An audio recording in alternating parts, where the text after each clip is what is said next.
Agad kong iminulat ang talukap ng aking mga mata nang aking marinig ang malakas na tunog na nagmumula sa kailaliman ng kagubatan.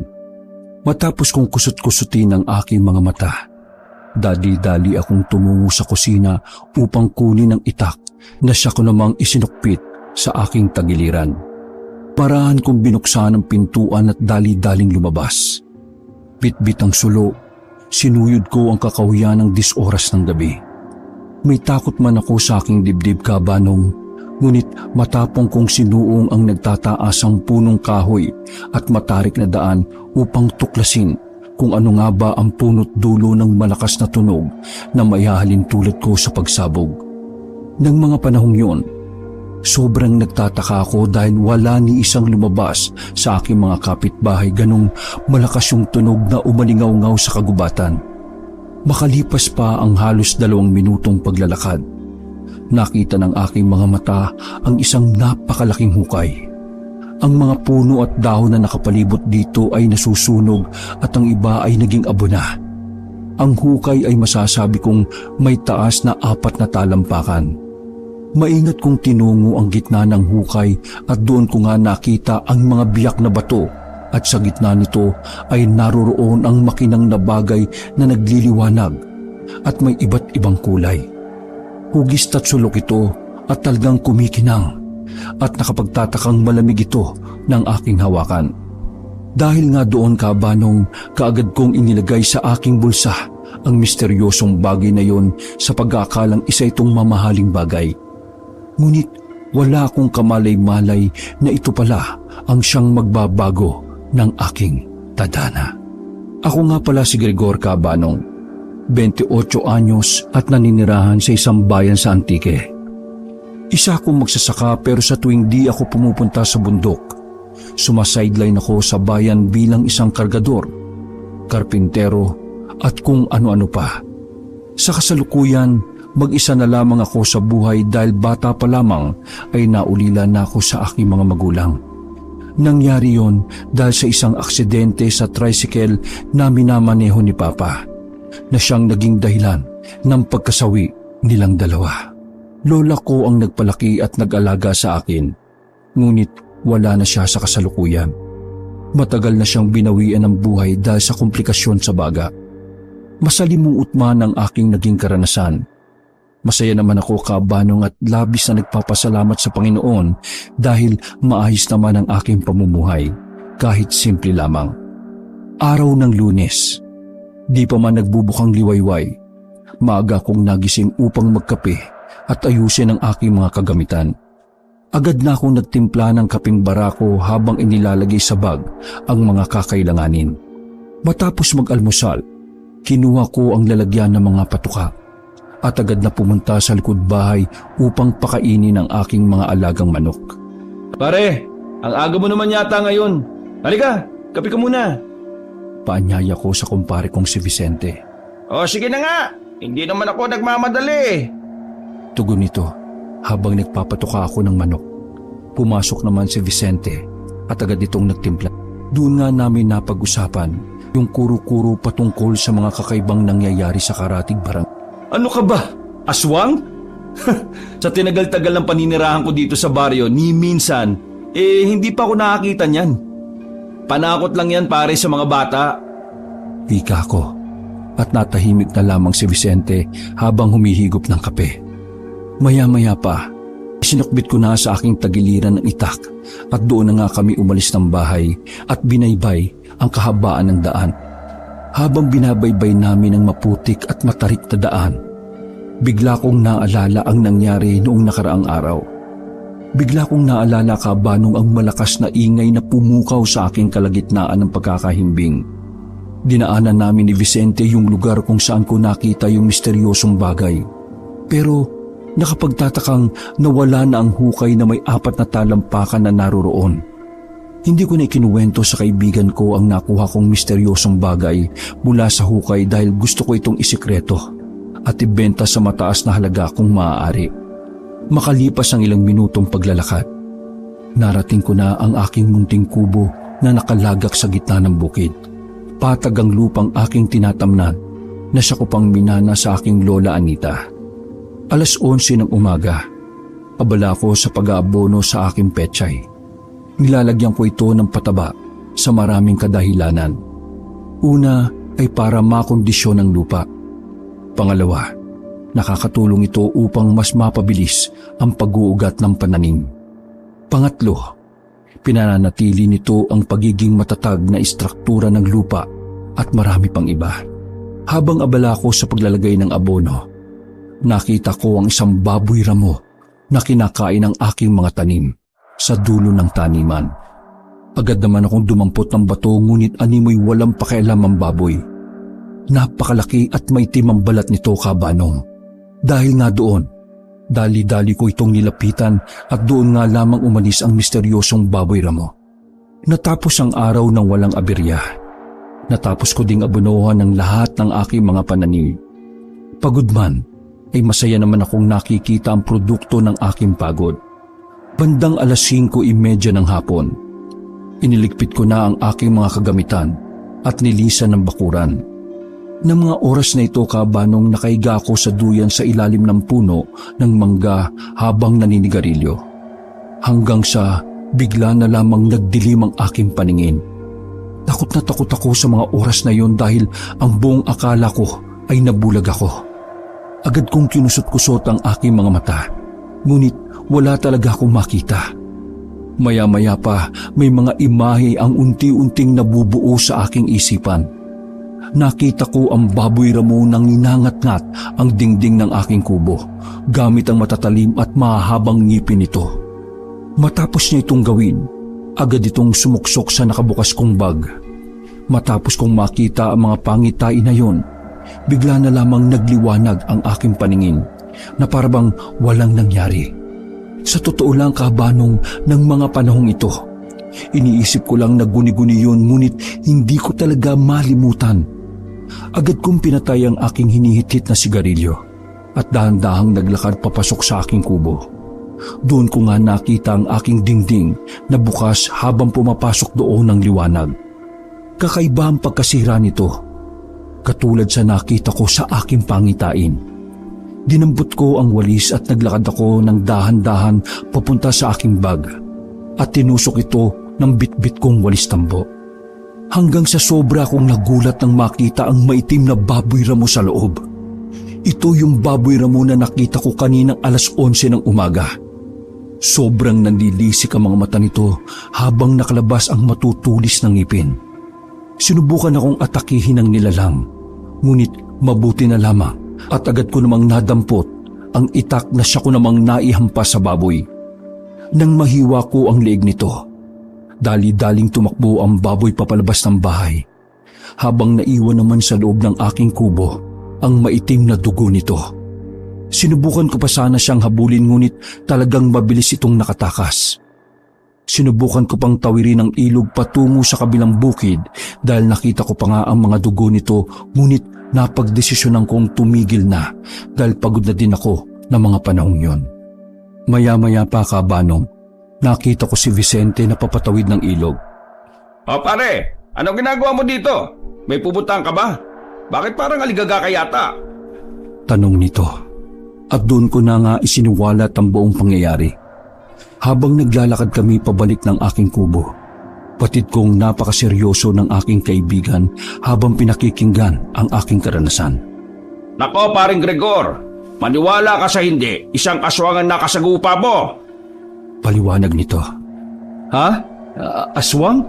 Mukhang naligaw lang yung baboy mo kaya ganun ang inasta nun. Isa pa, di naman yun totoo. Paliwanag ko. Nanahimik na lamang si Vicente sa aking mga sinabi. Maya-maya pa, kinuha niya ang garapon at doon nagsaboy ng asin sa palibot ng aking kubo. O pare, anong ginagawa mo? Nagsasayang ka lang ng Ricardo eh. Sayang yung asin. Wika ko. Nanatili lamang siyang tahimik habang ginagawa yon. Matapos naming magligpit, naglakad na kami pauwi. Ginawa ko yun, tol, para di ka balikan ng aswang. Maniwala ka sa akin.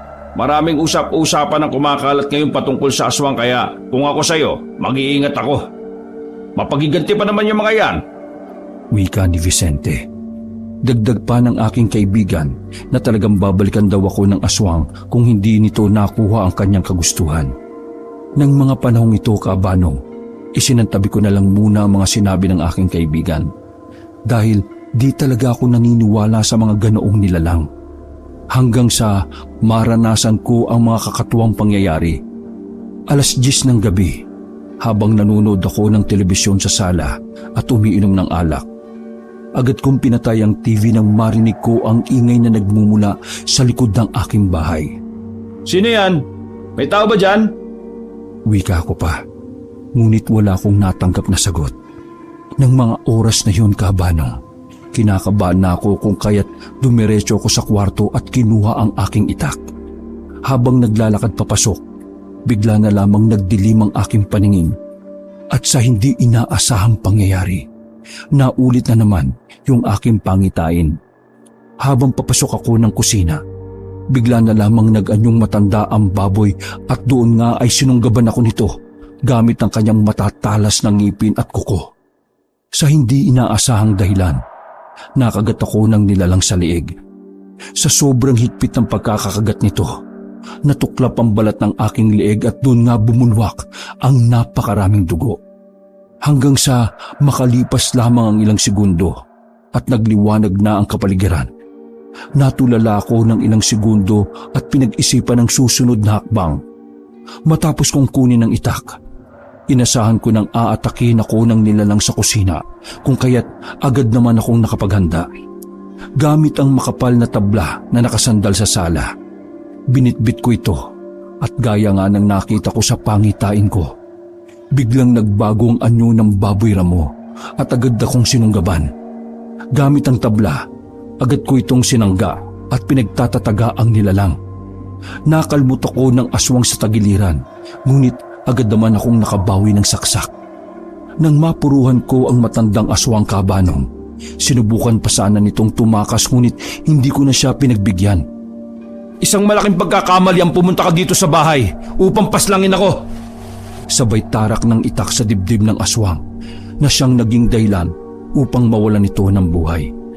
Nang mga panahong ito, hindi ko na pinagpabukas pa at agad na akong nagukay sa kakahuyan. Malapit lang kasi ang bahay ko sa kakahuyan, Kabanong, kung kaya't tsak kong walang makakadiskubre doon ng bangkay. Sa totoo lang, hindi ako nakatulog buong magdamag dahil talagang pinag-isipan ko ng malalim ang mga nangyari. Sobrang nagtataka din ako dahil mukhang tama ang aking mga pangitain. Napagtanto kong nagsimula ang lahat ng yon magmula nang makuha ko yung misteryosong bagay sa gitna ng kagubatan. Magbabandang 10:00 na ng umaga nang ako ay magising. Dulot ng matinding pagod at dahil na din sa mga nangyari kagabi. Habang nagtitimpla ng kape, nakatulala ako sa kawalan habang iniisip pa rin ang mga kaganapan. Dahil nga sa aking nakainkwentro, Kabanong, tuluyan na akong naniwala sa aswang at iba pang mga nilalang sa panig ng dilim. Nang mga panahong ito, napagdesisyonan kong wag na munang magtrabaho at magpahinga na lamang buong araw. Dahil sobrang sakit din talaga ang aking mga kalamnan. Matapos mag-almusal, nilibot ko ang buong bahay upang tingnan kung may mga naiwan pang mantsa ng dugo at sa kabutihang palad ay malinis naman ang buong kabahayan. Matapos yon, kinuha ko ang dyaryo at ikinabit ang duyan sa pagitan ng 2 puno ng nara at doon ako nagpahinga. Nang mga panahong ito, Kabanong, tanging telebisyon lamang at dyaryo ang laganap at hindi pa gaanong tanyag ang mga telepono o cellphone. Habang abala ko sa aking pagbabasa, nakita kong paparating ang kaibigan kong si Vicente. Pasan-pasan ng abaka. Uy pare, magandang umaga. Halika, magkape ka muna. Sabi ko sa kanya. Ganun ba? O siya, sige. Saktong-sakto. Ay, siya nga pala. Ba't di ka pumunta sa bukid? Tanong nito at doon ko nga inilahad sa kanya ang mga nangyari. Habang isinisiwalat ko ang aking karanasan, pansin kong napakaseryoso ni Vicente na animoy talagang pinaniniwalaan niya ang aking buong kwento. Natapos kong mailahad ang mga pangyayari nang walang bahid ng pagdududa sa kanyang mukha. O ano pare? Naniniwala ka na sa akin. Kung hindi mo pa ito mararanasan ipagkikibit balikat mo lang yon. Wika niya. Siyempre, mahirap talaga ang paniwalaan pero ngayon, mas nagdodobli ingat na ako. Dagdag ko. At doon nga inilihad ni Vicente ang kanyang karanasan sa aswang nang magpunta sila sa kabilang baryo upang makipiesta. Nagpatuloy lamang ito at ako naman ay maiging nakikinig sa kwento ng aking kaibigan. Patuloy na nagkukwento ang aking kaibigang si Vicente. Hanggang sa nabanggit ng aking kaibigan Kabanong ang isang ermitanyo na naninirahan sa bundok Danglay. Pinayuhan niya ako na humingi ng payo kung paano makakaiwas sa mga aswang at maging kung ano ang mga pangontra dito dahil ayon sa aking kaibigan, babalikan ako ng mga kamag-anakan ng napaslang kong aswang.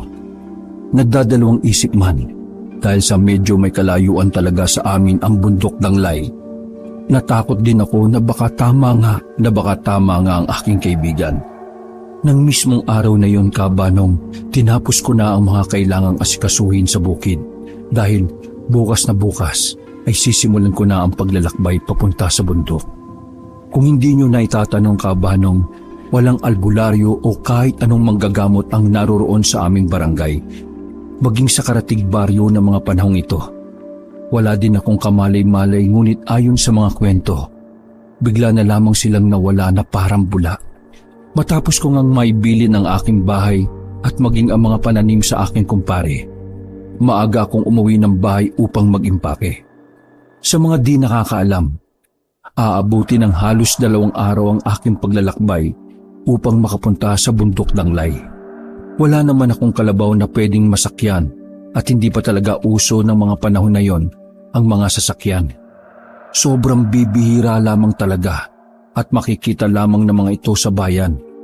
Kinaumagahan, maaga kong nagising, Kabanong, upang mas madali kong marating ang aking paroroonan. Tiningnan ko ang loob ng aking bag upang i-check kung kumpleto na ba ang lahat. Bolo, kutsilyo, ulam, kanin, ekstrang damit. Mukhang kumpleto naman. Wika ko sa aking sarili. Paglabas ng bahay, nakita ko si Vicente na nakaabang sa labas. Are, isuot mo ang kwintas na ito. Sobrang delikado ng bundok na iyong pupuntahan. At may tansyang paglaruan ka ng mga engkanto at maligno. Kaya mas makabubuting isuot mo ito. Iingatan mo ito, ha? Bibigwasan talaga kita pag nawala mo ito. Makikita mo. Paalala nito. Ayon sa kanya, ang kwintas na yon ay katha ng kanyang lumaong lolong albularyo. Sa katunayan, Kabanong, marami din talaga ang takot na pumunta sa bundok Danglay na mga panahong ito. Dahil marami ang kuro-kuro na mga taong pumupunta dito ay hindi na nakakabalik pa ng buhay. Matapos magpasalamat, agad ko nang binaybay ang daan. Sa una, masasabi kong maayos ang daan. Ngunit habang patagal ng patagal, ay pahirap ng pahirap ang daan. Bukod sa matarik at maputik na daan, idagdag mo pa, Kabanong, ang mahahabang baging, nagsisitaasang damo at nagsisitaasang punong kahoy. Nandoon rin ang takot dahil ito ang unang beses na babaybayin ko ang bundok na yon. Sa bawat punong aking dinaraanan, gamit ang aking itak, minamarkahan ko ito upang malaman ko ang daan pabalik. Hanggang sa makalipas pa ang ilang minuto, napagtanto kong pabalik-balik lamang ako sa puno ng manggang aking minarkahan. Sa tansya ko, Kabanong, 3 beses na doon at doon ako napupunta sa punong yon. Kung kaya't talagang kinakabahan ako. Naalala ko ang kwintas na ibinigay sa akin ni Vicente at agad ko naman yung isinuot.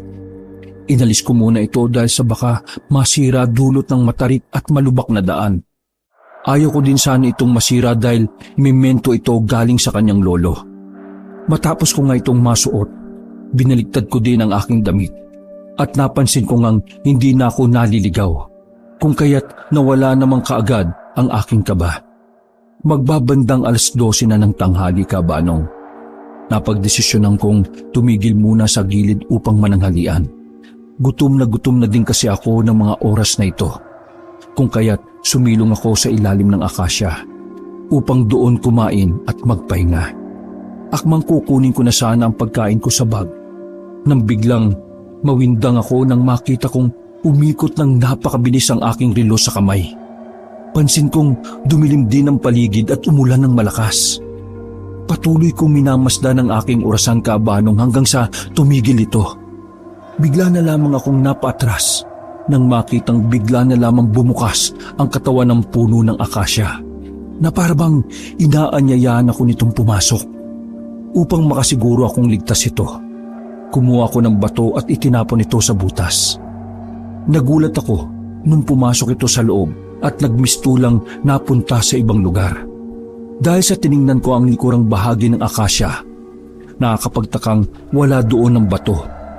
Nang makaipon ako ng lakas ng loob kabanong, nagdasal muna ako sa Panginoon, sabay hawak sa kwintas na ibinigay ni Vicente. Una ko ngang ipinasok ang aking paa at talagang naramdaman ko ang malamig na sensasyon na nagmumula sa kahoy. Hanggang sa tuluyan ako makapasok at sobrang nagulat at namangha sa aking nasaksihan. Isa itong napakalawak na patag na may mumunting kubo sa gitna na gawa sa sawali. Nababalot din ng iba't ibang uri ng bulaklak ang kubo. At napakalamig talaga ng simoy ng hangin. Sinubukan ko pang ilibot ang buo kong paningin ngunit hindi ko lubos na mawari kung anong lugar yun. Sobrang mahiwagang lugar kabanong at hindi ko maipaliwanag ang aking nararamdaman ng mga panahong ito. Dahil sa kuryosidad, dahan-dahan akong naglakad, papasok ng kubo at sa hindi inaasahang pangyayari, biglang bumukas ang pintuan. Iniluwangan nito ang isang lalaki na may napakahabang balbas. Biglang bumukas ang pintuan. Iniluwangan nito ang isang lalaki na may napakahabang buhok at medyo may katandaan na. Nang makita ko ng ermitanyo, nahulog nito ang hawak niyang tasa dahil sa gulat. Sino ka, bata? Paano ka nakapunta rito? Ano ba ang pakay mo? Takang tanong nito. Mawalang galang na po pero hindi ko din alam ang nangyari. Naupo lang ako sa gilid ng akasya at bigla na lamang itong bumukas. Paliwanag ko. Ngunit parang hindi ito iniintindi ng ermitanyo. Naglakad ito patungo sa aking kinatatayuan. Hinawakan ako sa ulo at nag-usal ng dasal.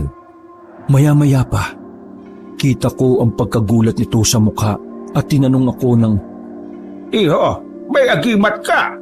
Paano at saan mo ito nakuha? wika na matanda. Ho? Agimat? Wala po ako niyan. At bigla akong natigilan nang maalala yung bagay na napulot ko sa gitna ng kakahuyan.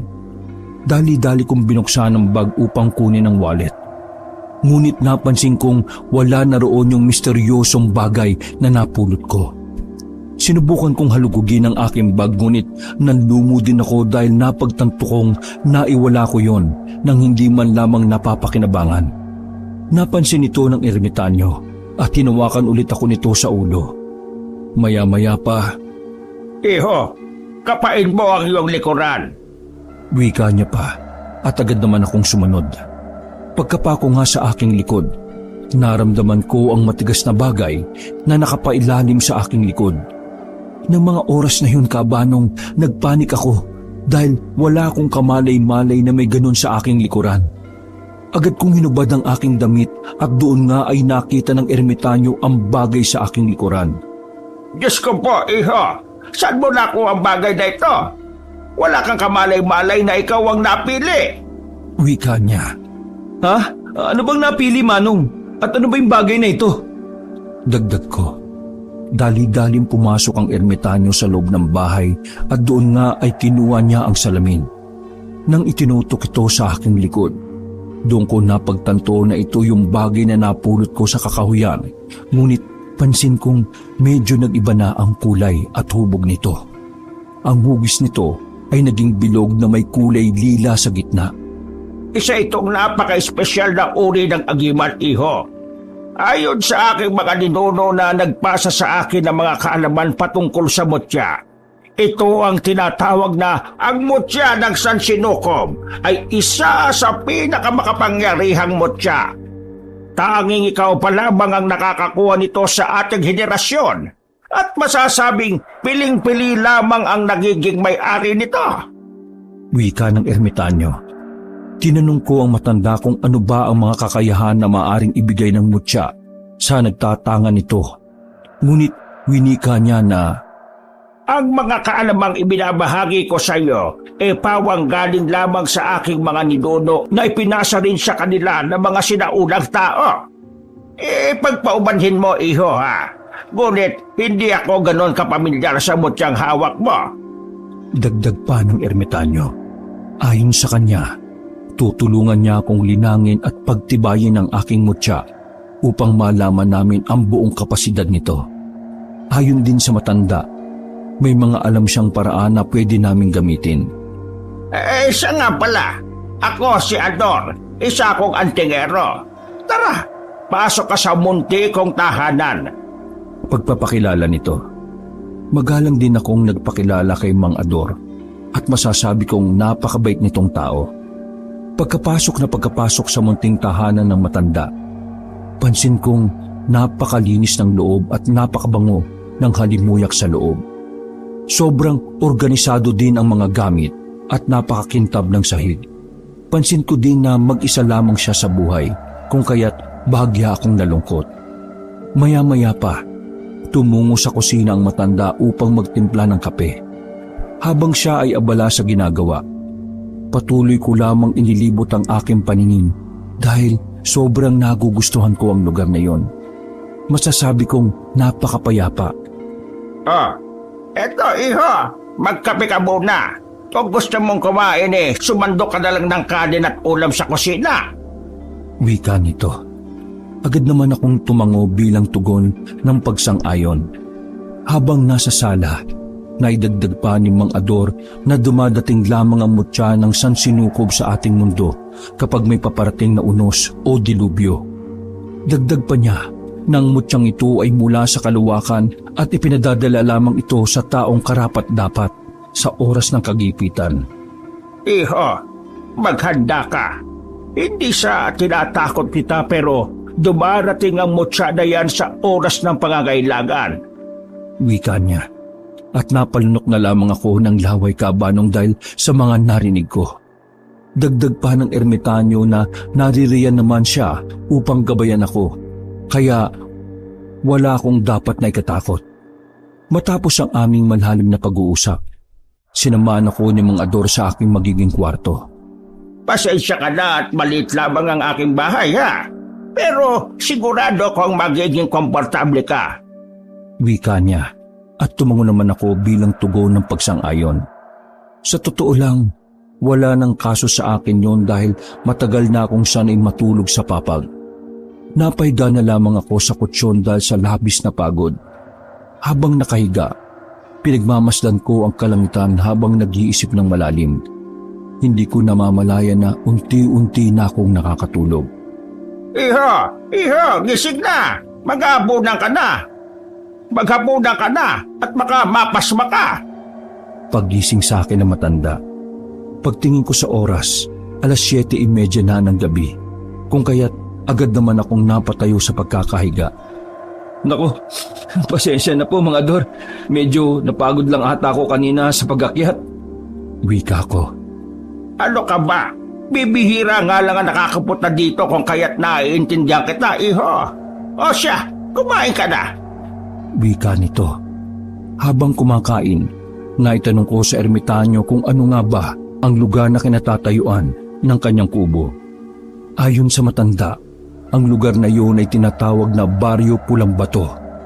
Nung unang panahon daw, isa itong masaganang baryo sa gitna ng bundok Danglay na tinitirhan ng mga kamag-anakan ni Mang Ador. Ang iba ay mga albularyo pero karamihan ay mga antingero. Ngunit biglang naputol ang mapayapang pamumuhay nila nang minsan silang atakihin ng hindi nila mawaring nilalang. Halos maubos ang lahat ng kanyang mga kasamahan at tanging si Mang Ador na lamang ang natira habang nakatago ito sa sagradong kuweba. Matapos nga ang malagim na gabing yon, ang mga dugo ng albularyo at antingero ay bumalot sa buong baryo ng batong pula at ito ang naging dahilan kung bakit hindi basta-basang nakikita ang baryo ng normal na mga mata. Magmula noon, hindi na lumabas ang ermitanyo sa baryo Pulang Bato sa takot na balikan siya ng mga misteryosong nilalang. Wala kaming kalaban-laban na mga panahong yon. Idagdag mo pa na bigla ang kanilang pag-atake kung kaya't hindi kami nakapaghanda. O siya, ngayong nalaman mo na ang istorya ng baryong ito, maghugas ka na ng pinggan. Wika niya at agad ko naman itong sinunod. Hindi ko lubos akalain na sa pamamalagi ko sa lugar ng ermitanyo, dito ko mararanasan ang mga bagay na magpapatibay sa akin at maging sa mutya na aking tangan-tangan. Hinabukasan, maaga akong nagising upang magwalis ng bakuran. Nagdilig ng mga halaman at kung ano-ano pang gawaing bahay. Gusto kong makatulong sa matanda at ayaw ko ding maging pabigat dahil pinatira at pinakainan niya ako sa kanyang tahanan. Matapos kong gawin ang mga gawaing bahay, binili niya na maghanda ako dahil may pupuntahan kami. Manong, saan po ba tayo pupunta? Tanong ko. Basta, sumunod ka na lang. Siya nga pala, iwan mo na yung itakbo. Hindi natin yung kakailanganin. Wika nito. Naglakad kami ng halos 2 kilometro bago marating ang isang talon. Napakamahiwaga ng talon dahil sa bawat tubig na bumabagsak mula rito ay kumikislap. Ayon kay Mang Ador, ang talon na ito ay makakatulong upang magkaroon ka ng mas bukas na isipan at kamalayan sa iyong kapaligiran. Makakatulong din ito upang maging isa kami ng kalikasan. O siya, umupo ka sa malaking batong yon at hayaan mong bumagsak sa iyo ang tubig. Huwag mo itong kukontrahin. Datapwat ito ay iyong pakiramdaman. Wika ng matanda. Dagdag pa ng ermitanyo na babalikan niya ako mamayang hapon. At dapat pagdating niya ay mapagtagumpayan kong maging isa kami ng kalikasan. Agad na akong umupo sa malaking bato sa gitna ng talon. Dama ko ang sakit ng pagtama ng tubig sa aking ulo at likuran, Kaabanong. Ngunit hindi ko ito iniinda. Sobrang lamig din ng tubig na siyang mas lalong nagpahirap sa akin. Habang tumatagal, pakiramdam ko ay unti-unti ko na itong nagagamay. Unti-unti na ding nawawala ang sakit, maging ang lamig ng tubig. Makalipas ang ilang oras, narinig ko ang tinig ng matanda. Ay, Gregor, iho, umahon ka na dyan! Wika niya. Kinusot-pusot ko ang aking mga mata at doon napagtantong nakatulog ako. Napansin ko ding sobrang nakakakalma ang tubig na animoy hinihilot ako. Eto na po, Manong. Aalis na po ako. Tugon ko naman. Pagkarating ng bahay, binalatan at niluto ko ang mga saging upang may merienda kami ni Mang Ador. Nagtimpla na din ako ng kape na maiinom namin. Hindi ko lubos akalain na malakas din pala siya magkape, tulad ko. Sa hindi nakakaalam, hindi ako umiinom ng alak. Ngunit sobrang lakas kong magkape. Alam kong masama yun sa kalusugan, ngunit hindi ko talaga siya maialis at kahit maiwasan man lamang. Ngunit hindi ko talaga siya maalis o kahit mabawasan man lang. Matapos ko magmerienda, pinayuhan ako ni Mang Ador na magpahinga at matulog upang mabawi ang aking lakas. Ayon sa kanya, mamayang 9:00 ng gabi, pupuntahan namin ang kuweba ng mga antingero. Nang marinig ko ito, sobrang nagtaka ko, Kaabanong, dahil mukhang minamadali ni Mang Ador ang aking pag-iinsayo. Malalaman mo din, iho, ang dahilan sa tamang panahon. Sige na, magpahinga ka na. Wika niya. Talagang naguluhan ako sa kanyang sagot, Kaabanong. Ngunit ipinagkibit balikat ko na lamang ito. 9:00 ng gabi, nagmamadali akong maghapunan dahil nahuli na ako ng gising. Handang-handa na si Mang Ador sa pag-alis habang ako ay may muta pa sa mga mata. Matapos kong mahugasan ng mga pinggan, agad na din akong naghanda. Suot ang aking jacket. Dali-dali akong lumabas ng bahay upang sundan ng ermitanyo. Na mga panahong yon, Kabanong, masasabi kong kakaiba talaga ang lamig sa baryo. Masasabi kong kakaiba talaga ang lamig sa baryo Pulang Bato na pwede mo na itong maihalin tulad sa niebe. Makalipas lamang ang ilang minutong paglalakad, narating na namin ang kuweba. Sobrang namangha ako sa nasaksihan ko, Kabanong. Ang bukana nito ay nababalot ng liwanag na nagmumula sa mga kakaibang insekto na di ko matukoy kung ano. Huwag kang magpapadala sa ganda. Maari ka nitong malinlang. Mag-iingat ka sa loob. Gabayan ka nawa ng Panginoon. Wika niya. Tatanungin ko pa sana ito kung ano ang naroroon, pero agad na rin tumalikod si Mang Ador at naglakad papalayo. Sobrang dilim ng kuweba. Talagang sa bungad lamang maliwanag kung kaya't sobrang maingat ako sa bawat takpang. 10 hakbang pa lamang ang nagagawa ko. Katakatakang hindi ko na maaninag ang bukana. Talagang binalot na ng dilim ang buong kuweba kung kaya't unti-unti na akong nagpapanik. Mabuti na lamang, Kabanong, at sa tulong ng aking pagsasanay sa talon, unti-unti akong bumalik sa aking normal na sarili. At damang-dama ko ang pagiging kalmado ng aking katawan. Gamit ang aking mga kamay, sinubukan kong kapain ang dingding ng kuweba, ngunit kahit anong gawin ko, animoy wala itong dingding. Nagpatuloy ako sa paglalakad pero hindi ko na talaga mahagilap yung liwanag. At alam kong sa puntong yon, Kabanong, walang katapusan ng dilim na bumabalot sa kuweba. Maya-maya pa, habang tahimik akong nag-iisip at patuloy na pinagmamasdan ng kadiliman, narinig ko ang malalaking yapak na nanggagaling sa malayo. Nataranta ako, Kabanong, at nagtatatakbo papalayo. Ngunit huli na ang lahat. Dahil makalipas lamang ang ilang segundo, agad kong naramdaman ang presensya nito malapit sa aking kinatatayuan. Dinig na dinig ko ang paghakbang nito, ngunit sa kabutihang palad ay patuloy lang ito sa pag-ikot sa aking kinatatayuan. Alam ko yun dahil ramdam ko ang maitim nitong aura, maging ang malalakas na yapak ay pumapasok sa kaibuturan ng aking tenga. Nang mga oras na yung, Kabanong, dahil sa taranta, sinubukan kong ilibot ang aking paningin, ngunit di ko talaga ito mahagilap. Kumakapa-kapa pa ako sa dilim, ngunit wala akong mahawakan. Nang mapagtanto kong wala naman itong ginagawa at patuloy lamang sa pag-ikot sa aking kinatatayuan, ikinalma ko na lang ang aking sarili at sinubukang maging isa sa kalikasan. Ipinikit ko ang aking mga mata, sabay hinga ng malalim. Binalansi ko lamang ang aking paghinga at doon nga ay unti-unting nawala ang mga yabag na pumapalibot sa akin. Nawala na din ang maitim na aura na siyang mas lalo pang nagpakalma sa akin. Pakiramdam ko ay mas lalong tumatalas ang aking pandinig at pakiramdam ko habang ginagawa yun sa loob ng misteryosong kuweba. Makalipas pa ang ilang minuto, Kabanong, naramdaman ko ang pagdampi ng liwanag sa talukap ng aking mga mata. At doon nga ay binuksan ko ito.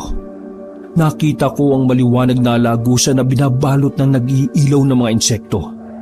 Sinubukan kong ilibot ang aking mga paningin at katakatakang malinaw kong nakikita ang lahat. Ang lagusan ay binabalot ng nagsisikinangang bato at makikita mo doon ang iyong refleksyon na animoy salamin. Doon ko napagtanto, Kabanong, na sarili ko lamang ang pinakamalaki kong kalaban. Pagkalabas ng kuweba, nagpahinga muna ako ng ilang minuto sa bukana nito bago maglakad pa uwi sa kubo ni Mang Ador. Tahimik kong pinagmamasdan ng buong kapaligiran at masasabi kong sobrang nakakakalma ito. Idagdag mo pa ang napakagandang buwan at maliliwanag na bituin. Matapos kong mabawi ang aking lakas, binaybay ko ang daan pa uwi. Mga Ador, ako po ito, si Gregor. Pabuksan po ng pinto. Wika ko habang kumakatok sa pintuan. Nagpatuloy lamang ako sa pagkatok, ngunit katakatakang walang sumasagot. Tanging huni lamang ng insekto ang bumabalot sa buong kapaligiran. Nilibot ko ang buong kubo at sumilip sa mga siwang at bintana nito. Ngunit bigo kong makita ang matanda. Naglakad-lakad ako upang hanapin ito, ngunit talagang bigo ako. Mga Dor! Mga Dor! Nasaan po kayo? Napagtagumpayan ko po yung pagsusulit na ibinigay niyo sa akin sa kuweba. Wika nito. Lumipas pa ang ilang minuto at halos sumuko na nga ako sa paghahanap sa matanda. Bala ko sanang ipagpabukas na lamang ang paghahanap dahil delikado na sa lugar pag ganong oras. Ngunit hindi ako pinanghinaan ng loob. Gamit ang aking mga natutunan, umupo ako sa mataas na bato at doon pinakiramdaman ang paligid. Ipinikit ko ang aking mga mata at sinubukang maging isa sa kalikasan. At unti-unti ko ngang naramdaman ang isang mahinang aura na animoy papawala na. Agad kong tinungo kung saan ito naroroon at dinala ko sa isang puntod na napapalibutan ng magagandang bulaklak. Iho, ipagpaumanhin mo ngunit hanggang dito na lamang ang ating munting pagsasama. Unti-unti na ding naglalaho ang aking aura kung kaya't malapit na akong tuluyang mawala sa mundo. Kung gusto mo pang malaman ng ibang impormasyon, itanong mo ito sa aking apo. Wika niya habang unti-unting nawawala ang boses ng matanda. Makalipas pa ang ilang minuto, tuluyan na nga ding naglaho ang katawan ni Mang Ador at tinangay ito ng malakas na hangin. Sobrang nalungkot ako ng gabing yon at hindi ko namamalayang tumutulo na ang aking mga luha. Labis ang pasasalamat ko sa matanda dahil kahit nasa maikling panahon, naturuan niya ako ng mahalagang kaalaman na maaari kong magamit sa anumang paraan. Bilang pasasalamat, inilagay ko sa kanyang puntod ang suot kong kwintas bilang pasasalamat sa mga naitulong na matanda. Matapos ang aking pagdadalamhati kabanong, bumalik na ako sa kubo upang magpahinga.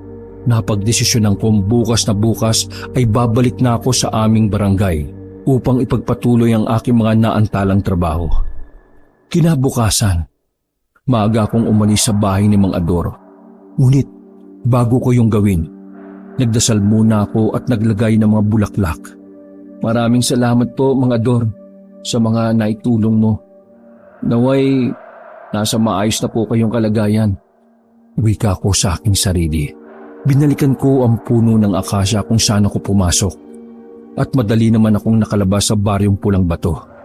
Pagdating sa bundok Danglay, napansin kong kakaiba ang atmosfera doon kabanong. Parang iba ang pakiramdam ko ng mga oras na yon. Animoy may panganib na hindi ko maipaliwanag. Ipinagsawalang bahala ko na lamang ito at naglakad pababa ng bukid. Habang abala ko sa pag-akyat ng nyog, naaninag ko ang isang figura ng lalaki sa di kalayuan. Nanatili lamang ito sa taas ng puno at inaantay na makalapit ang lalaki. Hanggang sa nabukaan ko nga ito, si Vicente. Pagod na pagod at madungis ang itsura. Hoy! Vicente! Anong nangyari sa'yo? Alalang tanong ko habang bumababa sa puno ng nyog. Hingal na hingal ito habang nakahawak sa balikat ko. Dahil sa pagod, nagawa nitong maupo sa lupa sa aming kinatatayuan. Pare, saan ka ba nang galing? Bakit mag-isang buwan ka nang hindi umuwi? Tanong nito habang hinahabol ang paghinga. Nang marinig ko ang kanyang mga sinabi, sobrang nagulumihanan ako dahil ang buong pagkakaalala ko ay halos 3 araw lang ako sa baryo Pulang Bato. Hindi ako nakasagot sa kanya ng mga oras na yon. Nang mahimasmasan ng aking kaibigan, doon niya nga isiniwalat ang buong pangyayari. Ayon sa kanya kabanong, napakalagim ng sinapit ng aming baryo ng mga panahong wala ako. Sa paglipas ng mga araw, paisa-isang nawawala ang mga tao sa baryo na parang bula. Hanggang sa isang gabi, habang nagliligpit ng abaka si Vicente, doon niya daw nakita ang salarin. Isa itong aswang na may hating mukha. Ang nasa kaliwang mukha ay normal na aswang, habang ang kabila naman ay naaagnas at nangingitim na parang may sa demonyo dahil kitang-kita ang matutulis nitong mga sungay. Tinawag itong buhang. Nang makita niya nga ang nilalang na yon, dali-dali siyang tumakbo dahil alam ni Vicente na mapanganib ang mga yon. Sa mga kwento na matatanda ko lamang naririnig yon at hindi ko lubos sa kalain na totoo sila. Idagdag mo pa, Bakit baryo natin ang inatake ng mga yon? Takot na wika ni Vicente. Dagdag pa niya na nakatakas siya sa mga aswang na yon at dumiretso sa bundok ng Danglay upang hanapin ako. Nagduda ako sa sinabi niya, ngunit inuna na muna namin pumunta sa aking kubo dahil malapit lamang ito sa may paanan ng bundok Danglay. Makalipas ang halos 1 oras na paglalakad, narating na namin ang aking kubo. Agad kong tiningnan ang aking mga pananim at sa kasamaang palad, karamihan sa mga ito ay naluyos at nasira na. Pagpasok sa kubo, marami na din ang sira at sobrang kalat. Humingi ng pasensya sa akin si Vicente. Hindi niya ito nabantayan dahil nga sa mga kaganapan. Ano ba pre? Walang problema yun. Tugon ko naman dahil kita ko ang lungkot sa mukha nito. Nang makarating sa bahay, agad na akong naganda ng makakain dahil mag-aalas 11 na ng tanghali ng mga oras na yon. Si Vicente naman ay nakahiga sa papagda sa lapis na pagod. Ayon sa kanya, mag-4 na araw na siyang nasa bukid upang hanapin ako. Pare, matanong ko lang, bakit mo nga pala ako hinahanap? Bakit ka hindi pumunta sa ibang lugar upang humingi ng tulong? Sa mga pulis? Takang tanong ko. Walang magagawa ang anumang mga normal na tao sa mga nilalang na yon. Wika niya. Ha? Anong ibig mong sabihin? Dagdag ko. Nako, Gregor, huwag ka nang magmaang-maangan. Alam ko ang sikreto mo. Matagal na. Alam ko din ang tinatangan mong mutya. Wika niya. Dagdag pa nito, kailangan niya ang tulong ko upang bawiin ang mga dinukot na mga kabarangay namin. Sobrang nagtaka ako sa kanyang sinabi. Wala akong ideya kung paano, saan o kung kailan namin mababawi ang mga tao. Ngunit ayon kay Vicente, sasabihin niya sa akin ang lahat matapos nitong magpahinga. Kinagabihan, habang naghahapunan, doon nga namin napag-usapan ang aming magiging plano. Are, bukas na bukas, pupunta tayo sa barangay natin at mag-iimbestiga. Pero parang meron na akong ideya kung saan sila nagtatago eh. Kaya bukas na bukas gumising ka ng maaga. Seryosong wika nito na siya ko na lamang sinangayunan. Kinaumagahan, maaga kong inayos ang aking mga kagamitan. Kinapa ko rin sa aking likuran ang mutya ng sansinukob at sa kabutihang palad, naruroon pa rin ito. Sa mga hindi nakakaalam kabanong, hindi ko ito nararamdaman kung kaya't sa oras na mahulog ito, hindi ko malalaman na wala na pala ito. Napansin ko rin kabanong na hindi ko na ulit nararanasan ang magkaroon ng pangitain matapos kong makasagupa ang aswang na Baboy Ramo. Sa susunod na kabanata kabanong, maraming revelasyon ang magaganap. Abangan nyo kung ano ang mangyayari sa munting baryo na aking tinitirhan. Ano? Handa ka na? Tara na pare! Seryosong wika ni Vicente. At tumango naman ako bilang tugon ng pagsang-ayon. Pagbaba sa bundok, nagulat ako dahil wala ni isang tao ang naroroon sa aming munting baryo. Tanging langit-ngit lamang ng sirang pinto at bintana ang bumabalot sa buong barangay. Mainit kami naglibot-libot kabanong at makikita ang mga kalmot sa dingding at bakas na mga yapak na nakaukit sa putikang kalsada. Pare, tingnan mo to. Mukhang kakaibang hugis ng yapak. Pag-aaya ko. Nang tingnan nito ni Vicente, nakumpirma niyang yun ang mga yapak ng misteryosong nilalang na kung tawagin ay buhang. Sinundan namin ito ng dahan-dahan at may pag-iingat. Hanggang sa makarating kami sa dulo ng baryo. Nakalagak doon ang nag-iisang bahay sa gitna ng palayan. Are, yuko, may nakikita ko. Wika ni Vicente.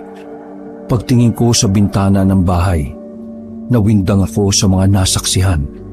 Naroroon ang 2 aswang na may hating muka. Nang mga oras na yon, binibitbit nila ang 2 bata papalabas ng bahay at animoy balak dalhin sa kung saan. Ano pare? Tara, tulungan natin! Pag-aaya ko, ngunit nanatiling tahimik lamang si Vicente. Nang makalabas na ang mga taong ito sa bahay, gamit ang putik na naroroon sa palayan, tumakbo si Vicente papunta sa kinaroroonan ng mga aswang. at itinapo ng isang dakot ng putik sa mga mata nito. Sabay hablot ng dalawang bata. Bilis! Takbo! Sigaw niya na kaagad naman naming sinunod. Sa kasamaang palad, makalipas lamang ng ilang segundo, nagawa kami nitong maabutan dahil sa mahirap gumalaw sa ganong kaputik na lugar. Dahil sa wala na kaming magawa, inilabas ko ang aking itak, habang si Vicente naman ay inilabas ang karet na ginagamit niya sa pangungopra. Gamit ang kanilang matatalim na kuko, sinugod kami ng nilalang at walang kaabog-abog na pinagkakalmot kami nito. Matalas din ang kanilang ngipin, Kabanong, na mas lalo pang nagpahirap sa amin. Gamit ang itak, nagawa kong masaksak ito sa liig, ngunit animoy tumagos lamang ang aking itak sa hangin. Pare, bakit parang walang katawan ng mga ito? Takang tanong ko. Ayon kay Vicente, hindi mo ito basta-basta matatamaan dahil nagmumula ang mga ito sa kabilang dimensyon. Nagulat ako sa kanyang sinabi, Kabanong. Ngunit wala akong oras na magtanong pa dahil habang kami ay nakikipaglaban, pinoprotektahan din naman yung mga bata. Hanggang sa tuluyan nga kaming napuruhan. Kinuha ni Vicente ang aking itak. Inibabaw niya ito sa karet at taimtim itong nagdasal. Hindi ko maintindihan kung anong lingwahe ang kanyang ginagamit. Ngunit nagtiwala na lamang ako sa kanya, Kabanong. Makalipas ang halos kalahating minuto, ibinalik niya sa akin ang itak. Ayos na yan, pre. Wika niya sabay ngiti. Pagsugod nga ng buhang, iwinasiwas ko ang aking itak at bumaon nga ito sa liig ng isa at bumulwak mula sa sugat ang napakaraming dugo. Kinalaunan ay nawalan nito ng buhay. Gamit ang karet, pinagsasasaksak ni Vicente ang natitirang aswang, ngunit iniiwasan niya ang mahalagang parte ng katawan. At ginawa lamang niya itong paralisado upang kumprontahin at tanungin ng mahalagang impormasyon. Hoy! Saan kayo galing? At anong pakay ninyo? Pasigaw na tanong niya. Ngunit hindi ako makapaniwala sa mga sumunod na mga nangyari. Gamit ang matatalas na kuko, kinitil ng aswang ang kanyang sarili at unti-unti itong nawalan ng parang bula. Napusuntok na lamang sa lupa si Vicente, Kabanong, dahil sa pagkadismaya. Maya-maya pa, bigla kaming nabuhayan nang ituro ng mga bata kung saan nanggaling ang mga nilalang. Nakita ko po na galing sila dyan sa kakahuyan, sa likuran ng aming bahay.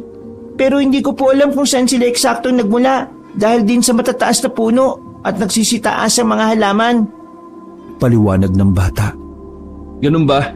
Salamat sa impormasyon. O siya, umalis na kayo ha. Umalis na kayo dito sa lugar na to. Wika ko naman. Nakaagad naman sinunod nila. Sa mga hindi nakakaalam, nahihirapan kaming hanapin at sundin ang mga yapak ng aswang dahil sa paputol-putol ito. Sa tingin ko, Kabanong, ay isa rin yon sa kanilang taktika upang hindi sila masundan. Pinuntahan nga namin ang kakahuyan sa likod ng palayan at doon natuklasan ang napakaraming yapak. 4 ang mga daliri nito at matutulis ang hugis. Sinundan nga namin ito ni Vicente at iisa lamang ang lugar na itinuturo ng mga yapak. Yun ay ang puno ng balite. Siniyasat namin ang puno ngunit wala namang kaming napansin na kakaiba. Doon ko napagtanto na kailangan ko itong pakiramdaman. O pare, ano ba ginagawa mo? At tumupo ka pa dyan? Wala tayong oras para magpahinga. Takang tanong nito ngunit hindi ko na lamang siya inintindi. Ipinikit ko ang aking mata at nakiramdam sa paligid. Maya-maya pa, naramdaman ko ang napakalaking presensya. Sobrang itim nito at batid kong nasa panig ito ng kaliwa. Nang matuntun ko ang eksakto nitong lokasyon, agad kong binato ang aking itak at narinig ko ang pagtama nito na animoy bumaon ito sa katawan ng isang nilalang. Halos matangay kami ng hangin nang biglang bumaba ito mula sa pinakamataas na bahagi ng balete. Pare, isa itong onglok! Mag-iingat ka! Tarantang wika ng aking kaibigan. Ayon kay Vicente, ang onglok ay isang nilalang na sobrang itim at madalas itong makikita sa madidilim na bahagi. Mayahalin tulad ang laki nito sa kapre, at may matatalas na kuko at ngipin. Ang pinagkaiba lang nila, ang onglok ay madalas na tagabantay ng mga importanteng bagay, mapakayamanan, mga mutya at maging lagusan. Kitang-kita ang galit sa mukha ng nilalang na ito, Kaabanong, kung kaya't agad kami nitong sinugod. Iwinasiwas ko ang aking itak, ngunit nakapagtatakang wala kong natamaan, gayong napakalaki nito. Doon ko nga napagtanto na ang onglok ay may kakayahang maging isang anino. Dahil sa medyo may kadiliman ang kakahuyan na nakapalibot sa balete, alam naming nasa disbentaha ang aming sitwasyon.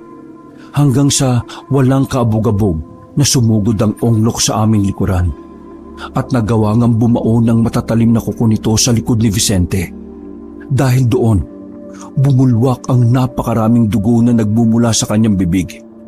Sinubukan ko sanang tulungan si Vicente, Kaabanong, ngunit nagwika ito ng, Huwag mo na akong alalahanin, pare.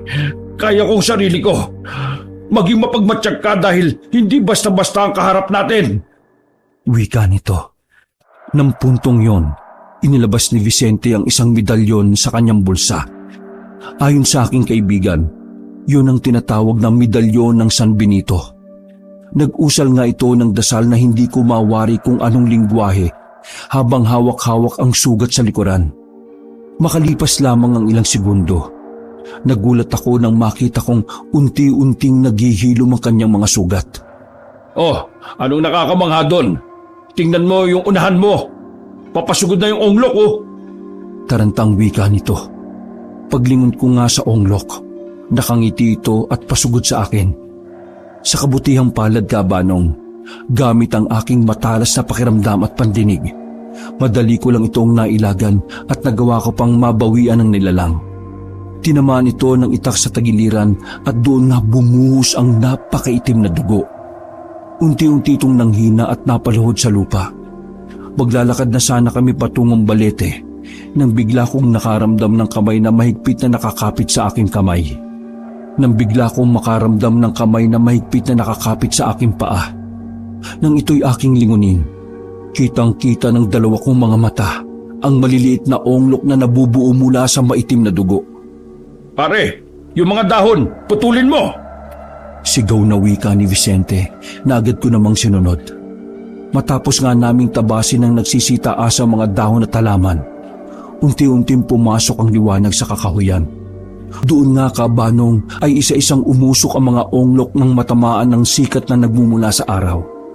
Makalipas lamang ang ilang segundo at unti-unti itong naglaho na parang bula.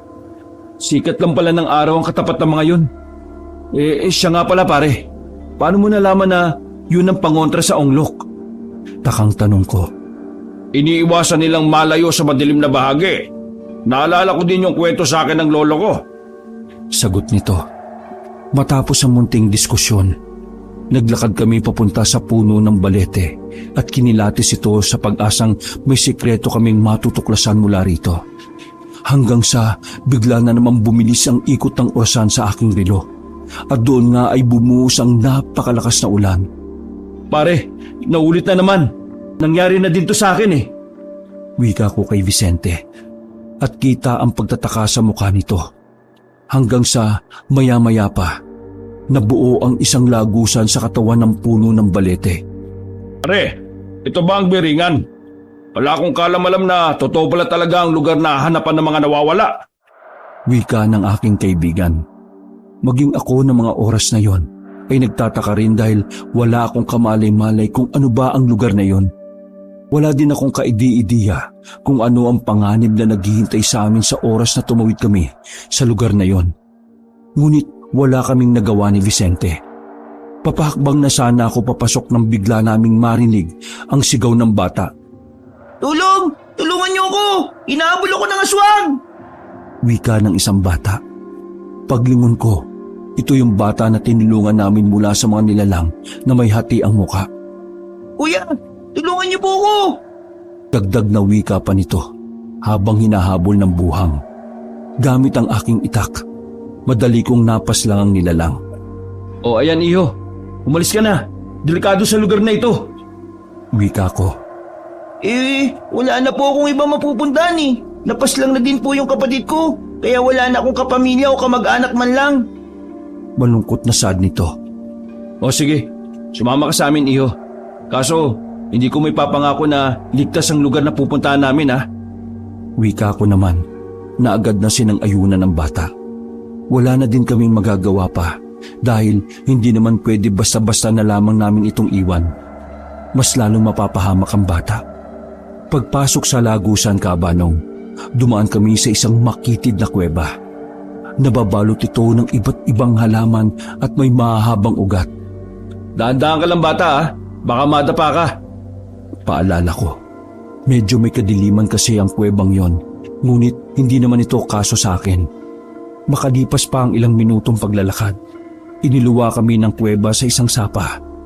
Inilibot ko ang aking paningin at sobrang nagulat ako sa mga nasaksihan ko, Kabanong. Ang mga kabahayan, maging ang ibang mga estruktura ay gawa sa ginto at pilak. Maging ang mga halaman at punong kahoy ay nababalot ng ginto.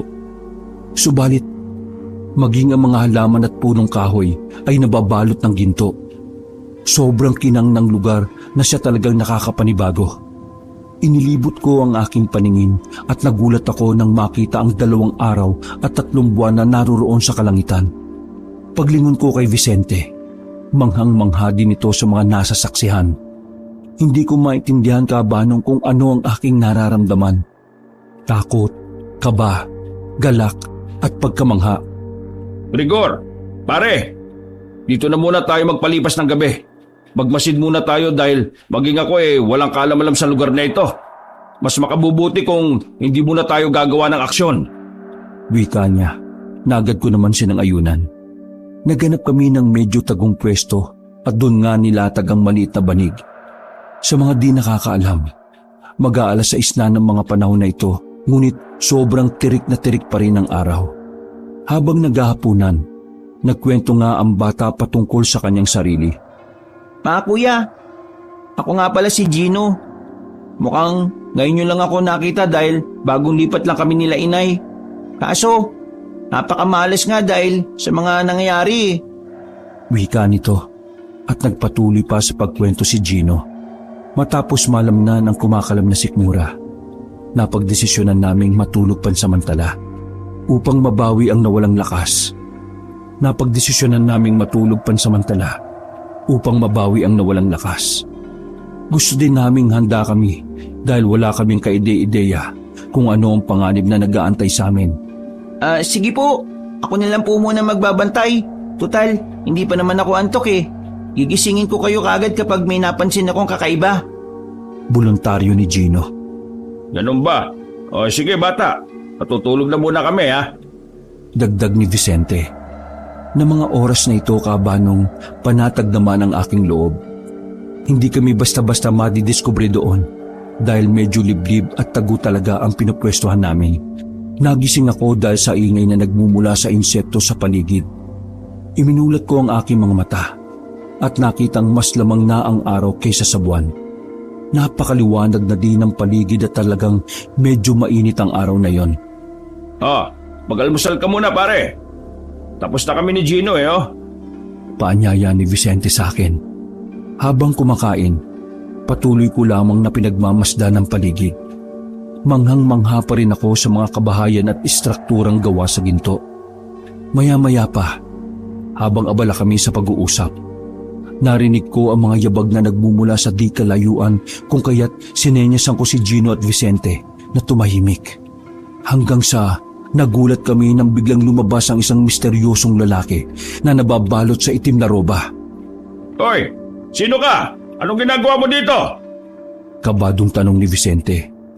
Maya-maya pa, nagulat kami nang tanggalin ng lalaki ang suot nitong itim na roba at nagulat kami sa natuklasan. Mang Karding, ikaw ba yan?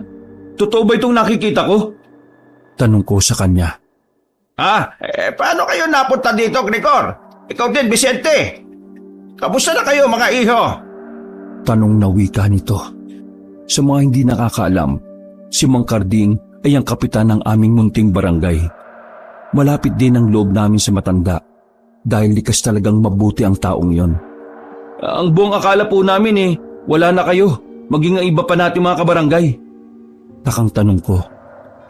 Sa awa ng Diyos eto, marami naman kaming nakaligtas. Wika niya. At doon nga ikinuwento ng kapitan ang buong pangyayari. Mag-iisang taon na silang naroroon sa Biringan. Araw ng linggo. Natutulog ng payapa si Mang Karding nang bigla na nga lamang narinig ang mga ingay na nagmumula sa labas ng bahay. Kung kaya't dali-dali niya itong tinungo. Doon nga ay bumungad sa kanyang harapan ang mga nakagigimbal na nilalang. Paglalarawan pa ng matanda.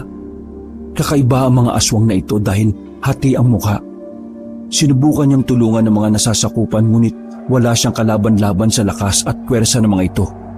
Hanggang sa isa-isa silang binitbit ng mga aswang papasok sa lagusan patungo sa Biringan. Dagdag pa ng matanda na itinipon sila sa isang lugar na napapalibutan ng kakaibang puno. Ang punong ito, Kabanong, ay tinatawag na puno ng kamatayan. Sa oras ng malanghap mo ang aroma na nagmumula rito ay may masamang mangyayari.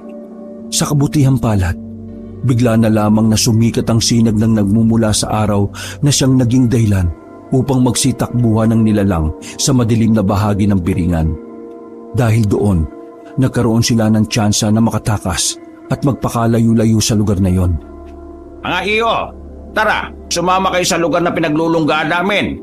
Ligtas kayo ron at hindi kayo basta-basta matutunton ng mga aswang. Paanyaya ng kapitan. At agad naman kaming tumango bilang tugon ng pagsang-ayon. Binaybay namin ang masukal at putikang daan, ngunit wala namang kaso yun sa amin dahil pareho kaming sanay ni Vicente sa bundok. Nang makita kong nangihina at napapagod na si Gino, naawa ko sa bata, kung kaya't agad ko naman itong pinasan sa aking likuran.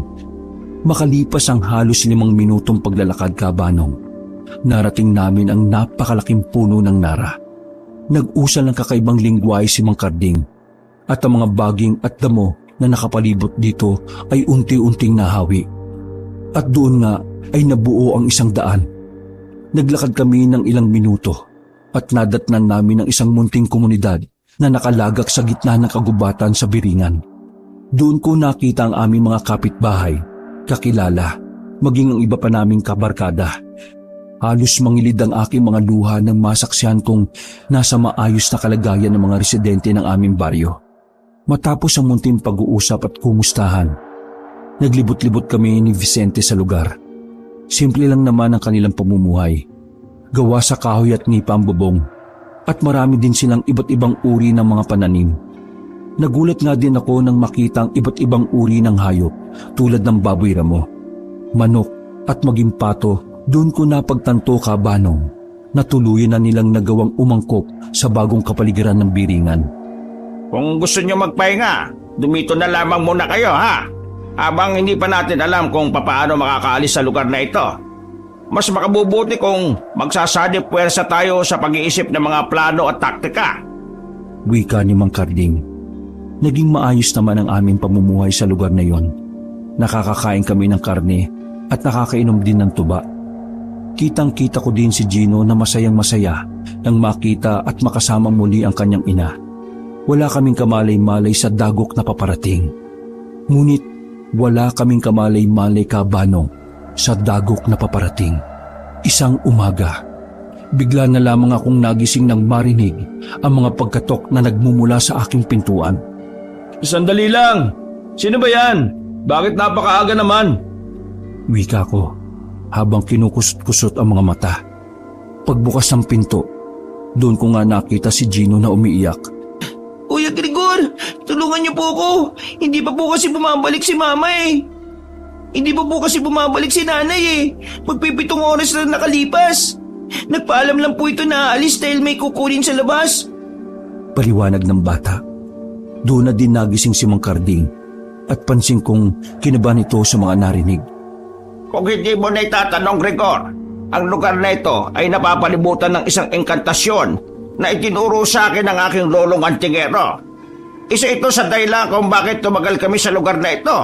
Pero kapag umalis ka sa engkantasyon na ginawa ko, magiging napakadelikado sa labas dahil madali kang matutuntun ng mga aswang na naninirahan dito sa Biringan. Paliwanag ni Mang Karding. Nang marinig yon, dali-dali akong lumabas ng munting baryo upang hanapin at pakiramdaman ang ina ni Gino. Sinubukan sana akong pigilan ni Mang Karding, ngunit wala itong nagawa nang tumakbo na ako papalabas. Nang makita ko ang puno ng nara sa bukana, umupo ako at ipinikit ang aking mga mata. Pinakiramdaman ko ang paligid ngunit masyado kong nahirapan sa una dahil kakaiba talaga ang biringan. Iba ang daloy ng hangin. Mas mainit ang atmosfera at kakaiba ang paligid. Inabot din ako ng halos 3 minuto bago tuluyang matunton ang kinaroroonan ng ina ni Gino. Nasa 30 metro ang layo nito sa kinauupuan ko at nararamdaman kong napapaligiran ito ng 5 nilalang na sa tansya ko ay mga aswang. Anong nakita mo? Wala akong kaalam-alam na may taglay ka palang mutya. Wika ni Mang Karding. Nakita ko po siya, Manong, pero sa kasamang palad, napapalibutan ito ng buhang. Nasa 30 metro lamang ang kanilang distansya. Hilaga po. Nasa loob siya ng kuweba. Alalang wika ko. Kita ko sa mukha na matanda ang kaba, kung kaya't dali-dali kaming tumakbo sa kinaroroonan ng ginang. Habang binabaybay namin ang daan, Kabanong, bigla na lamang dumilim ang aking paligid. Unti-unting nabuo ang mga imahe sa aking utak. Nakita ko na pagkarating namin sa kinaroroonan ng ina ni Gino, mas dumami pa ang mga aswang na nakapalibot sa ginang. Hanggang sa maya-maya pa, bigla na lamang nagliwanag ang paligid. Mang Karding, may nakita po akong pangitain. Hindi lamang 5 ang naroroon. Marami pa palang aswang na nakatago sa sulok ng kuwebang yun. Alalang wika ko. Nang malaman ito na matanda, huminto kami pansamantala upang mag-isip ng plano. Iho, bumalik ka na muna sa kuta at humingi ka na sa klolo. Didiretso na ako sa kuweba upang kahit papaano mapigilan ko ang kanilang masamang binabalak. Seryosong wika nito. Sabay takbo patungo sa kinaroroonan ng ina ni Gino. Nangangamba man sa kaligtasan ng kapitan. Hindi na ako nagdalawang isip pa, Kabanong, at ibinuhos na lang ang buong tiwala sa kanya. Alam kong hindi basta-basta mapapaslang si Mang Karding. Pagkarating ko sa munting baryong aming pinagkukutaan, agad kong isiniwalat ang buong pangyayari. Kita ko ang pag-aalala sa mukha ng iba, kung kaya't dali-dali silang dumampot ng kanya-kanyang armas. Ang iba ay may bitbit na itak, bolo, habang ang iba naman ay may sibat at sulo dahil may kadiliman ang lugar na aming susuungin. Matapos makapaghanda, dali-dali na kaming tumungo sa kuweba sa aking pangunguna. Makalipas lamang ang halos 6 na minuto, gaya ng aking inaasahan, Kabanong, hindi lamang 5 ang aswang na naroroon at mahigit 100 yon. Nang aking lingunin si Mang Karding, lubang napuruhan ng matanda, ngunit patuloy pa din itong lumalaban pabalik gamit ang kanyang punyal. Sa kasamaang palad, Kabanong, sadyang napakarami talaga ng mga buhang. Dahil sa aming nasaksihan, dali-dali kaming sumugod papasok ng kuweba at isa-isang inambahan ng saksak at tadyak ang mga aswang. Sinubukan pa sanang lumaban pabalik ng mga ito, ngunit mas marami kami at mas malakas ang puwersa. Habang nakikipagpalitan ng kalmot sa mga aswang, nagagawa nila akong magalusan, ngunit mas malaki ang pinsala na naidudulot ko sa kanila dahil na din sa tulong ng kabal. Biglang lumipat sa kamay ko ang mutya ng sansinukob at ramdam ko ang napakalaking enerhiya na nagmumula rito. Sinuntok ko ang isa sa mga aswang na siyang naging dahilan upang tumilapon ito sa sobrang lakas. Nagdulot pa ito ng mahinang lindol. Inabot lamang ng halos 3 minuto ang sagupaan at doon nga tuluyang nalipol ang mga buhang. Pare, unahin mo si Mang Karding. Mukhang malala ang tama niya. Pakiusap. Wika ko sa aking kaibigan na agad niya namang sinunod. Habang abala ang iba, naramdaman ko ang paglipat ng mutya ng sansinukob sa aking noo at doon ko nga nakita ang nag-iisang aswang na bitbit si Gino. Alam kong gumagamit ito ng sabulag upang hindi makita ng karamihan. Kuya Grigor! Kuya Vicente! Tulungan niyo po ako! Pasigaw na wika pa ng bata. Pero animoy ako lamang ang nakakarinig sa kanya. May natitira pang aswang. Bitbit nito si Gino. Tarantang wika ko. Ngunit ako lamang ang bukod tanging sumunod sa aswang dahil batid kong ako lamang ang nakakakita dito. Aabutan ko sana ang nilalang ngunit bigla itong nakalusot sa isang butas. Isiniksik ko ang aking sarili ngunit hindi talaga ako kasya. Gamit ang lakas na nagmumula sa mutya ng sansinukob, pinagsusuntok ko ang munting butas upang lumaki ito. Ngunit pinigilan ako ni Mang Karding dahil kung ipagpapatuloy ko ito, maaaring gumuho ang kuweba. Nang mapagtanto ang panganib na maaaring idulot nito, agad ko namang itinigil ang aking balak dahil mas priority ko ang kaligtasan ng nakararami. Pare, anong plano natin? Susundan man natin ang aswang? Mukhang kukulangin tayo dahil madami ang sugatan. Wika ni Vicente. Pag-isipan muna natin. Huwag muna tayong padalos-dalos. Tara, bumalik na muna tayo sa lungga. Wika ko na siya namang sinang-ayunan ng lahat, maging ang kapitan. Nang araw na iyong kabanong, abala ang lahat. Ang iba ay ginagamot at inaalagaan ng mga sugatan, habang ang iba naman, kabilang ako, ay nagpaplano. Talagang determinado kong bawiin si Gino sa mga dumukot sa kanya. Tusugot tayo bukas ng gabi.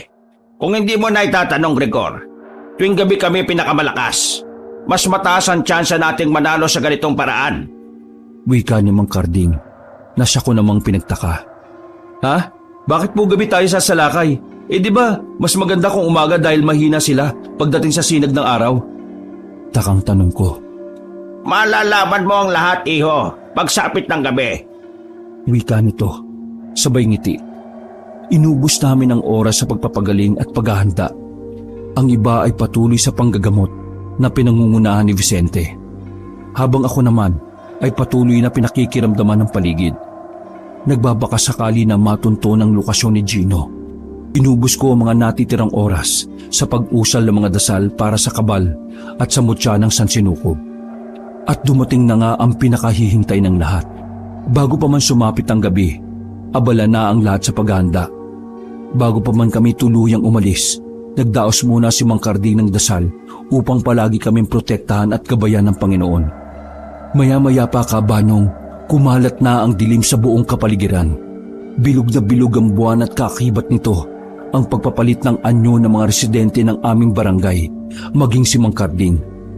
Ang kalahati ng kanilang muka ay sa normal na tao, habang ang kalahati naman ay parang sa demonyo katulad ng mga buhang. Manong Karding, ano pong nangyayari sa inyo? Takot na tanong ko sa kanila. Huwag ka mag-alala, iho. Sa tagal ng pamamalagi namin rito, tuluyan na kaming naging katulad ng mga aswang na naghahasik ng lagim sa ating munting barangay. Ayaw ko sanang malaman mo ang aming sikreto, ngunit wala na ako magagawa. Kapakanan ni Gino ang dapat nating unahin.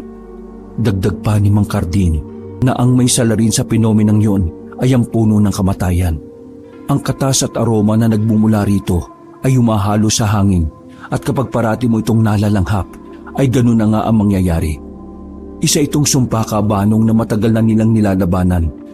Dagdag pa ng kapitan na habang buhay na silang magiging mga halimaw kung hindi nila ito malulunasan. Nang matapos ang revelasyong yon kabanong, nagsimula na silang maglakad patungo sa lugar na pinamamahayan ng mga aswang. Ayon sa kanila, naninirahan ng mga ito sa bahay at istrukturang gawa sa ginto. Iho, papasanin kita para madali tayong makarating. Wika ni Manong Karding. Tutul pa sana ako ngunit wala na akong nagawa kundi ang sumang-ayon. Madali kaming nakarating sa lugar na yon, kahit na halos 5 kilometro ang layo nito. Walang kahirap-hirap nila itong tinakbo. Magpunos dili kayo. Kung kaya nating bawiin si Gino nang hindi nakikipaglaban, mas mabuti. Basta, mag-iingat kayo palagi, ha? Wika ng kapitan, habang pinagmamasdan namin si Gino na nakatali sa isang napakaitim na kahoy sa gitna ng mga kabahayan. Hindi kami nagmadali kabanong dahil marami ang mga aswang na umiikot sa lugar. Napagtanto namin na may nagaganap na isang selebrasyon dahil sa mga pagkain nasa hapag. Ang iba naman ay nakaiga sa lupa at nagpapahinga. Gamit ang sabulag, dahan-dahang naglakad si Vicente papalapit sa bata.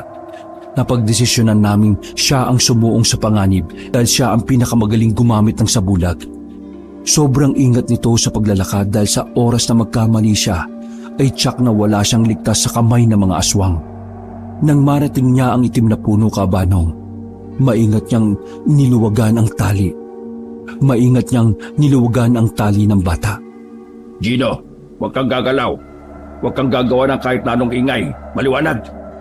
Wika ni Vicente sa mahinang boses. Wika ni Vicente sa mahinang boses. Na mga oras na yon, kitang-kita ko ang pagtulo ng malakit na pawis ni Vicente. Dahil sa labis na kaba at pangamba ng mga oras na yon, kitang-kita ko ang pagtulo ng malakit na pawis ni Vicente dahil sa labis na kaba at pangamba. Napakarami talagang aswang ang naroroon at animoy may seremonya silang ginagawa. Ayon kay Mang Karding, ang seremonyang yon ay ginagawa upang magbigay pugay at mag-alay ng laman at dugo sa puno ng kamatayan. Habang abala siya sa ginagawa, unti-unting napalingon ng isang aswang at inamoy-amoy ang hangin. Pansin namin na nakakahalata na ito sa presensya ni Vicente, kung kaya't naganda na kaming rumesbak. Hanggang sa biglang nagbago ang ekspresyon ng mukha nito at umangil habang nakaharap sa direksyon na kinaroroonan ni Gino. Dahil nga doon, nataranta ang aking kaibigan kung kaya't dali-dali na kaming sumugod at doon na nagsimula ang digmaan. Nang makita kong abala ang lahat sa pakikipaglaban, dali-dali kong tinulungan si Vicente na mailigtas ang bata. Hindi yun naging madali dahil pinagtutulungan kami ng 3 aswang. Gamit ang kanilang matatalim na ngipin at kuko, sinugod kami ng mga ito ng walang pakundangan. Pare, ako nang bahala dito. Tumakas na kayo ng bata at gamutin mo ang sugat niya. Pasigaw na wika ko. Nang makaalis na nga ang dalawa, doon na ako sumugod. Nag-usal ako ng dasal para sa kabal at pansin kong lumipat ulit ang mutya ng sansinukob sa aking kamao, na siyang naging dahilan para madali kong mapuksa ang mga nilalang. Paglingon ko sa paligid, mas madami na ang mga buhang kung kaya talo kami sa puwersa. Dahil doon, sumali ako sa karamihan at unti-unti naming napuksa ang mga ito. Lumipas ang ilang minuto kabanong at patuloy pa rin ang kasagsagan ng labanan. Ang mga sugatan sa aming pangkat ay isa-isang ginagamot sa pangunguna ni Vicente, habang kami naman ay patuloy pa rin sa pakikipagdigma. Mukhang hindi sila nauubos. Marami din ang nalalaga sa atin. Ano, atras ba tayo o tuloy lang? Takang tanong ng isa sa amin. Huwag tayong mawawalan ng pag-asa. Kaya natin to. Marami pa silang mabibiktima kung hindi natin sila lilipunin. Isa pa, paano tayo makakahanap ng lunas dyan sa sumpanan na nararanasan nyo? Seryosong wika ko.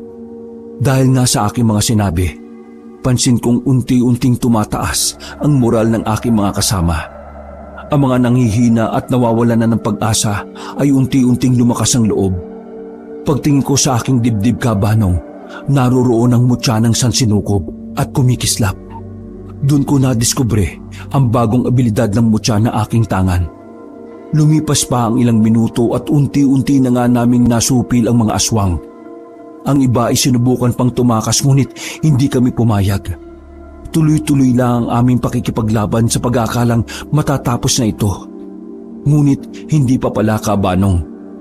Maya-maya pa, habang abala ako sa pagpuksa sa natitirang mga aswang, naramdaman ko ang isang presensya na napakaitim na nagmumula sa di kalayuan. Maihahalin tulad ko ito sa onglo kabanong na nakasagupan namin ni Vicente, pero mas maitim ang presensyang yon at mabalasik. Lumipas pa ang ilang segundo at lumitaw sa aming harapan ang napakalaking nilalang. Sa tansya ko ay doble ang tangkad nito sa normal na mga aswang. Napakaitim din ng kanyang balat at mas matutuli sa mga ngipin at kuko. Walang tigil din sa paglalaway ang aswang na yon. Yan ang leader ng pangkat ng mga buhang dito sa Birigan, iho. Mag-iingat ka dahil higit na mas malakas yan sa normal na aswang na nakasagupa natin. Paalala ni Mang Karding. Alam niyang ako lamang ang may kakayahan na harapin ito. Hanggang sa nagulat kami na isa-isa niyang pinulot ang patay na katawan ng kanyang mga kasamahan sa kakinain ng walang pag-aalinlangan. Napamura ako sa mga ikinilos ng aswang at agad ko itong sinugod. Gamit ang itak na nakabalandra sa tabi, dali-dali ko itong dinampot at pinagtatataga ang aswang. Tumalab naman ito ngunit mabilis lamang na naghihilom ang kanyang mga sugat. Itinaas nito ang kanyang kanang kamay at ibinagsak sa aking kinatatayuan. Sobrang lakas nito kabanong na naging dahilan upang mapadapa ako sa lupa. Ganun pa man, hindi ako nawala ng pag-asa. Nagpatuloy lamang ako sa pag-uusal ng dasal bilang pakain sa aking mutya at kabal. Iho, kunin mo itong San Benito. Makakatulong ito sa iyo para makapagbigay ng lakas at dagdag proteksyon. Wika ni Mang Karding na siya ko namang agad na tinanggap. Matapos mag-usal ng matanda, naramdaman ko ang dagdag na lakas na dumadaloy sa aking katawan. Mas lumaki at tumibay din ang aking kabal kung kaya't patuloy kong sinugod ang aswang. Ngunit sa kasamaang palad, Kabanong, gaya ng dati, mas malaki ang pinsalang naidudulot ko. Ngunit napakabilis nitong maghilom. At doon nga ay nakaisip ako ng paraan kung paano ito pupuksain. Umupo ako at pinakiramdaman ng paligid. Naramdaman kong unti-unting lumipat sa aking noo ang mutya ng sansinukob. At doon ko nakita sa katawan ng aswang ang isang hiyas na nagliliwanag. Mang Karding, nahanap ko na po ang kanyang kahinaan. Wika ko sabay ngiti. Kinuha ko ang sibat ng isa sa aming mga kasamahan at dali-daling sumugod patungo sa kinatatayuan ng aswang. Sinubukan niya sana akong pigilan gamit ang malaki nitong kamay. Ngunit baliwala lamang ito sa akin dahil madali kong nababasa ang kanyang mga galaw sa tulong ng kabal at mutya. Nang marating ko ang tiyan, doon ko itinarak ang sibat at sumigaw ng napakalakasang aswang na yon. Doon ko napagtanto, Kabanong, na kaya pala panay ito lamon ng lamon dahil doon nagmumula sa hiyas ang kanyang kapangyarihan. Makalipas pa ang ilang segundo, unti-unting lumiit ang aswang at tuluyang naglaho. Palibutan niyo ang mga natitirang aswang. Huwag niyo sila patatakasin. Marami pa tayong itatanong sa kanila. Sigaw na wika ni Mang Karding na agad namang sinunod ng aming mga kasamahan. Hanggang sa 2 na nga lang ang natira sa mga kalaban. Gamit ang baging, itinali ko ng mahigpit ang kanilang mga kamay at paa upang mapigilan sila na magpakamatay ulit. Hoy mga aswang, sabihin nyo, paano kami makakalabas dito sa biringan? Sabihin mo rin sa akin kung paano matatanggal ang sumpa ng aking mga kasamahan. Sumagot ka! Pangungulit ko dito, ngunit ngumisi lamang ito ng nakakaloko sa amin. Wala kayong mapipigas sa amin, mga hangal. Nagsasayang lang kayo ng oras. Buksain mo na lang ako, bata! Wika nito na siyang naging dahilan ng pag-init ng aking ulo. Maya-maya pa, Kabanong, sumabat si Gino habang naglalakad ito ng paika-ika patungo sa aking kinaroroonan. Kuya Gregor, narinig ko po sa kanilang usapan na ang punong itim na yan ang nagbibigay sa kanila ng lakas at buhay. Alam kong may kinalaman yan sa sumpa. Kinuha nila ako dahil balak nila akong ialay sa puno bilang pataba. Wika ng bata. Dahil nga sa aking narinig, gamit ang aking itak, pinagtatataga ko ito, Kabanong, ngunit nigalo sa hindi man lamang tumalab sa punong yon. Ginamit ko na din ang mutya ng sansinukob ngunit wala talaga itong epekto. Paano namin ito mapubuksa, ha? Galit na tanong ko sa aswang, ngunit ngumisi lamang ito na siyang mas lalong nagpainit sa aking sentido. Hindi na ako nakapagpigil pa at sinuntok ko ito. Hindi inaasahang napalakas ko ang pagbira. Tumalsik ang pugot na ulo ng aswang patungo sa puno ng kadiliman. At nakita naming nagalusan ng puno nang bahagyang tumama ang buto at dugo nito sa katawan ng kahoy. Nang mismong oras na yon, kinitil namin ang buhay ng mga natitirang aswang at ibinuhos ang dugo sa katawan ng puno at isa-isa namin itong pinagtatataga. Ang iba pa nga ay ginawang kutsilyo at itak ang buto ng mga aswang at mas epektibo yon. Habang pinuputol namin isa-isa ang itim na mga puno, unti-unting bumalik sa normal ang anyo ng aming mga kasamahan, Kabanong. Talagang inubos namin ang mga ito at ang lahat nga ay tuluyan ng bumalik sa normal. Habang pabalik kami sa aming lungga, bigla kong naramdaman ang pagbukas ng isang lagusan, kung kaya't umupo ako sa isang mataas na bato at nakiramdam. Hoy pare, tara na! Ano pang ginagawa mo? Kailangan natin magpagaling at magpahinga. Wika ni Vicente. Ngunit hindi ko ito inintindi. Nanatili lamang akong nakaupo sa taas ng bato at pinakiramdaman ng paligid hanggang sa... Mang Karding, natuntun ko na po ang lagusan na dinaanan namin ni Vicente papasok dito sa biringan. Hindi po ako maaaring magkamali. Masigasig na wika ko. Hindi na nga kami nagpatumpik-tumpik pa, Kabanong, at dali-daling tinungo ang lugar na yon. Makalipas ang ilang minutong paglalakad, Narating namin ang lagusan patungo sa likod ng bahay ni Gino. Nababalot ito ng iba't ibang uri ng halaman at mahahabang baging na nakapulupot dito. Inabot kami ng matagal sa paglalakad dahil talagang nanghihina na ang aking mga kasamahan. Kung kaya't napilitan kaming tumigil upang magpahinga. Dahil sa labis na pagod at sakit ng katawan, Kabanong, hindi ko na malaya na nakatulog na ako ng mahimbing. Hanggang sa nagising ako dahil sa liwanag na nagmumula sa dulo ng lagusan. Mukhang malapit na tayo sa ating barangay. Tara na! Pag-aaya ng aming kapitan. Kitang-kita sa mukha naming lahat ang ngiti at galak nang marating namin ang dulo. Tumambad sa amin ang napakagandang araw habang unti-unting binabalot ng liwanag ang buong kapaligiran. Wasak man at pira-piraso ang mga kabahayan, masaya kaming lahat dahil tuluyan na kaming nakabalik sa aming tunay na tahanan. Habang masayang nagdiriwang ang lahat, Kabanong, biglang lumitaw ang isang nilalang sa aming harapan. Mga Dor, ikaw po ba yan? Ano pong ginagawa niyo rito? Ang buong akala ko ay patay na kayo. Mangyak-ngyak na wika ko, ngunit ngumiti lamang ang matanda. Magaling ang ginawa nyo ng apo kong si Vicente. Siya nga pala. Salamat, iho, at pinagiganti mo ako sa mga pumaslang sa amin. Mayroon pa akong isang pakay. Gusto kong gamitin mo ang mutya mo upang tuluyan ng isarado ang lagusan na nagdurugtong sa mundo ng mga tao at sa bilingan. Ayaw ko nang may mapahamak pa akong kaya't sinasabi ko ito sa iyo. Ilagay mo lang sa tabi ng puno ang mutya at kusa na itong isasara ang lagusan.